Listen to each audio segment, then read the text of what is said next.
Hey there, young inventors.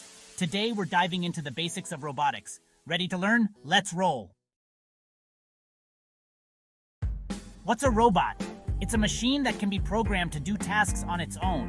Just like how you train your pet, we can teach robots to do all sorts of things. Robots have three main parts: sensors, processor, and actuators. Sensors detect information, the processor makes decisions, and actuators are like the robot's muscles, allowing it to move. There are different types of robots: wheeled, legged, flying, and swimming. Each type is designed for specific tasks and environments. Robots are used in many fields like manufacturing, medicine, and space exploration, helping us with tasks too dull, dirty, or dangerous for humans. So the next time you see a robot, remember the amazing technology and engineering behind it. Who knows, maybe you'll build your own robot one day.